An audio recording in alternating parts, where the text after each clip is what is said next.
Bonjour à tous, nous allons conclure le Tanya du 12 Shvat 5780.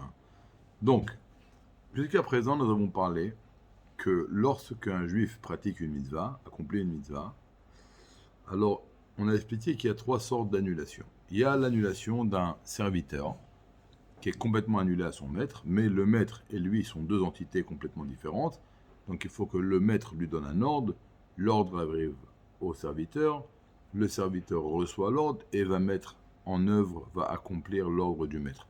Ça va prendre quelques secondes. Après, on a dit qu'il y a l'annulation d'une voiture à son chauffeur. Bon, la voiture, elle n'a pas de volonté. Quand elle arrive, par exemple, au carrefour, elle n'a pas envie d'aller à droite et le chauffeur doit la forcer à aller à gauche. La voiture n'a pas de volonté, mais elle ne va pas aller à gauche parce que le chauffeur a voulu aller à gauche. Ça ne va pas être automatique. Il va falloir que le chauffeur fasse une manœuvre pour pousser la voiture d'aller dans la direction où il veut aller.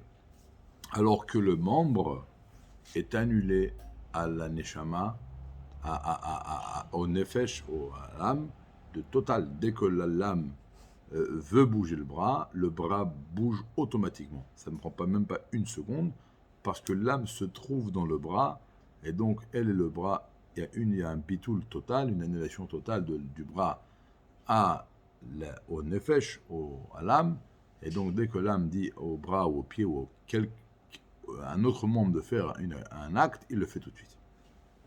Nous avons dit que lorsqu'un juif accomplit une mitzvah, alors la force de l'action de son âme divine, son âme animale, son âme vitale, animale, deviennent des membres de la shrina.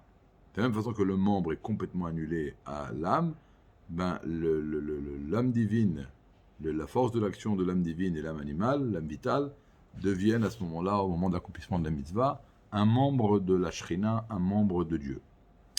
On a dit que le membre matériel qui va accomplir la mitzvah, lui, devient comme une voiture. D'accord ? Il va pas devenir un membre de la shrina, mais il va être annulé à Dieu comme une voiture, une chose qui est déjà à un très grand niveau. Maintenant, aujourd'hui, nous allons parler de l'étude de la Torah. Parce que dans le Tikkunim, il a dit que les mitzvot sont les membres du roi. On a compris pourquoi. C'est quoi un membre ? Et maintenant, sur la Torah, c'est écrit que la Torah et Dieu, c'est une seule chose. Pas seulement les membres du roi. On va expliquer pourquoi. Il y a la volonté d'un homme. Par exemple, j'ai une volonté. La volonté, c'est ma volonté. Je vais donner un ordre à quelqu'un, il va mettre en œuvre ma volonté. Il va accomplir ma volonté. Donc, il a accompli ma volonté. Pareil, Dieu a une volonté. Et lorsqu'on fait la volonté de Dieu, Dieu il dit « Ah, c'est un grand plaisir pour moi que j'ai donné un ordre et Baruch Hashem, ma volonté a été accomplie. » Donc, lorsque je pratique une mitzvah, je mets en œuvre la volonté de Dieu. Alors que lorsque j'étudie la Torah, je ne suis pas en train de pratiquer la volonté de Dieu. Je suis en train d'étudier la volonté de Dieu même. Comment dans la Torah il dit ça c'est kasher, ça c'est pas soul, ça c'est taref, c'est chayab, il est pas coupable, il est quitte. Dans tous les domaines de la halacha, d'accord, dans les lois de l'argent, les lois de la cacheroute, les lois de la pureté. Et même quand on étudie le Chumash, les histoires du Chumash, du Tanakh, alors c'est quoi ? C'est également la sagesse de Dieu, la volonté de Dieu.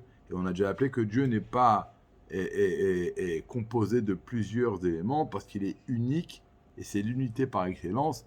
Et donc Dieu, lui, et son savoir, et son intellect, et sa volonté ne sont qu'une seule chose. Donc lorsque j'étudie la Torah, je suis en train d'étudier Dieu lui-même. C'est pour ça que la Torah, c'est pas seulement les membres du roi qui sont annulés au roi, c'est pas seulement les membres de l'âme qui sont annulés à l'âme. La Torah, c'est l'âme elle-même, c'est Dieu lui-même, c'est la Torah, c'est Dieu lui-même. Et donc, lorsque j'étudie la Torah, qu'est-ce qui va se passer ? Alors, on a trois choses. On a notre cerveau matériel et notre bouche qui dit des vraies Torah. Eux, ils vont s'annuler à Dieu comme une voiture. C'est comme une mitzvah, c'est comme un pétilin, d'accord ? C'est le membre matériel. Mais après, on a les habits de l'âme qui sont la pensée, avec laquelle on réfléchit quand on étudie, la parole, les mots de Torah que nous disons, et puis l'âme elle-même, l'âme divine qui est habillée dans ses habits, d'accord, pour penser, étudier la Torah et parler de Torah. Alors en plus, ce sont les habits de l'âme, il y a les trois, il y a l'action, on a parlé de ça, c'est dans la mitzvah, et après il y a l'habit de la parole, l'habit de la pensée, qui sont beaucoup plus raffinés, beaucoup plus spirituels.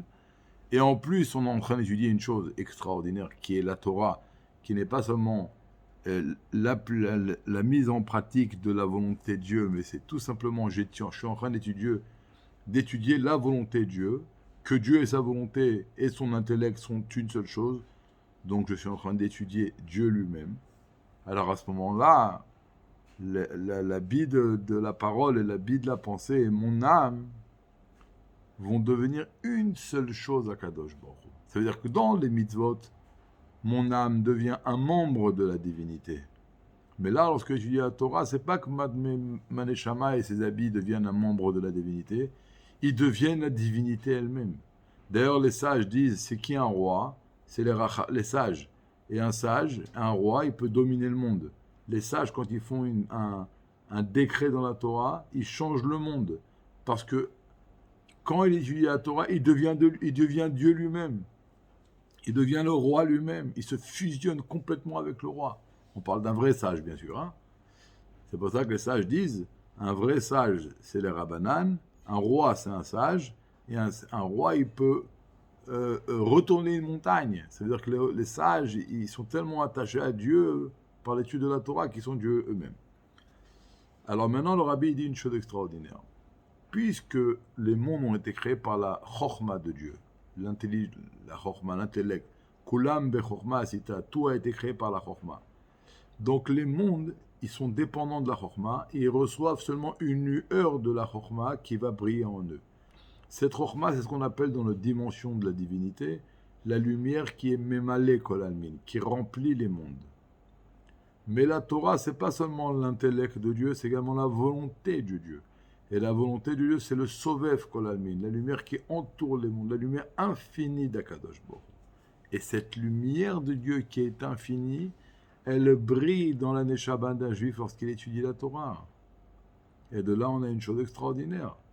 Tous les mondes, même les spirituels, les plus élevés, ils reçoivent seulement une lueur de la chorma de Dieu.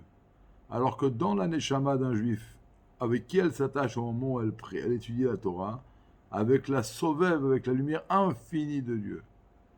Donc, brille dans l'âme d'un juif. Là, le juif, il est attaché à Dieu à ce moment-là. Comment? Vous savez, qu'est-ce qu'on a dit? Que dans le sentiment des créatures, on a l'impression que la parole de Dieu s'est séparée de lui. Mais tel que c'est perçu par la divinité, la parole de Dieu est à l'intérieur de lui. Nous, on ne ressent pas comme ça à cause du voile. Mais dans la Torah, il n'y a pas de voile. C'est la volonté de Dieu par excellence. Donc, quand on étudie la Torah, vous savez comment on est? On est sans le voile. Ça veut dire qu'on est dans la parole de Dieu telle qu'elle est inclue à l'intérieur de Dieu. On devient une seule chose avec Akadosh Baruch Hu. Et ça, c'est une chose que même dans les mondes spirituels, il n'y a pas. Les plus élevés. Et ça, c'est le niveau d'attachement qu'un juif il a avec Hachem au moment où il étudie la Torah. Alors, pourquoi on ne le ressent pas? C'est tout simplement. Vous savez, dans les mondes spirituels, en haut, ils ont une supériorité par rapport à nous, mais en vérité qui découle d'un manque par rapport à nous. On va expliquer. Puisque dans les mondes supérieurs se dévoile seulement une lueur de Dieu, c'est pour ça qu'ils peuvent voir.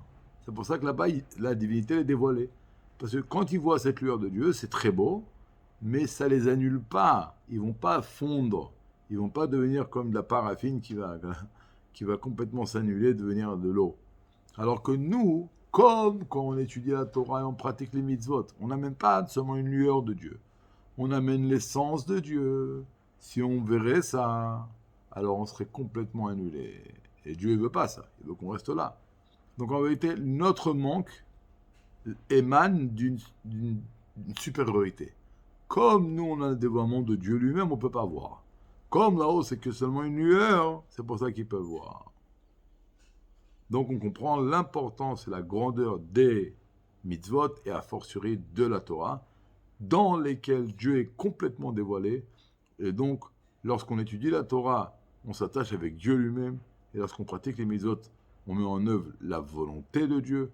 Et là, on comprend encore plus pourquoi chaque mitzvah, et a fortiori l'étude de la Torah, ne sont qu'un détail dans l'unité de Dieu, et viennent mettre en relief qu'il y a un Dieu, il a une volonté, et on s'annule à cette volonté, on étudie sa volonté, et donc Anochi, Hashem, Elokecha, il n'y a que Dieu dans le monde, et après on va comprendre maintenant la grandeur de la Torah, on terminera le Pérec demain, et Bezrat Hashem on continuera.